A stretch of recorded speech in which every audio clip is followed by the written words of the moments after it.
क्या आप जानते हैं कि जॉर्ज वॉशिंगटन यूनिवर्सिटी के प्रोफेसर रहमान और प्रोफेसर अस्कारी ने अपनी जनवरी 2010 की एक रिसर्च में पाया कि दुनिया में मुस्लिम्स और इस्लामिक कंट्रीज से ज्यादा non Islamic countries Islamic principles और एथिक्स को फॉलो करते हैं।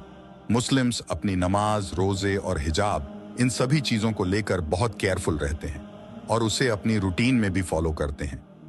लेकिन इस्लाम सिर्फ नमाज पढ़ने या रोजा रखने से पूरा नहीं होता। इस्लाम जीवन जीने का एक तरीका भी सिखाता है, जिसे सबसे ज्यादा न्यूजीलैंड में फॉलो किया जाता है।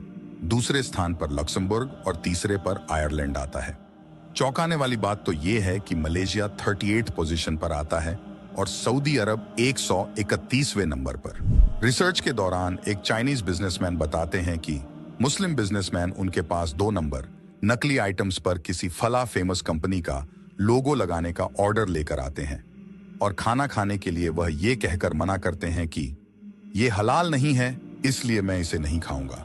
अब आप सोचिए, क्या 2 नंबर नकली सामान बेचना हलाल है?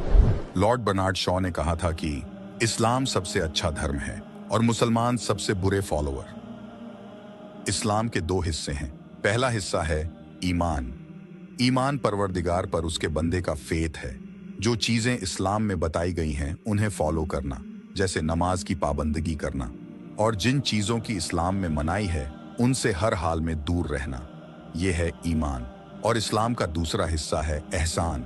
एहसान परवरदिगार के एक बंदे से उसके दूसरे बंदे के बीच की डीलिंग्स की बात है, जो सही सोशल नॉर्म्स को फॉलो करने से समझ आता है, जैसे किसी का हक नहीं मारना, झूठ नहीं बोलना, गलत काम नहीं करना, अपने काम में जस्ट रहना, जो कि नामी मुस्लिम देशों में नहीं हो रहा है।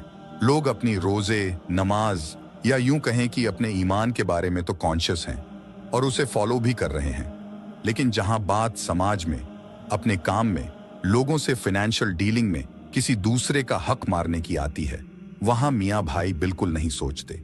टोपी लगाकर, दाढ़ी रखकर गलत काम करते चले जाते हैं। वह ये भी नहीं सोचते कि वो इस अटायर में अपनी पूरी कम्युनिटी को रिप्रेजेंट कर रहे हैं। अगर इस्लाम के दोनों हिस्से साथ में फॉलो नहीं किए जाते हैं तो इस्लाम अधूरा रह जाता है और मुसलमान का जो असल मतलब है, मुसलसल ईमान, वो भी नहीं रह जाता है।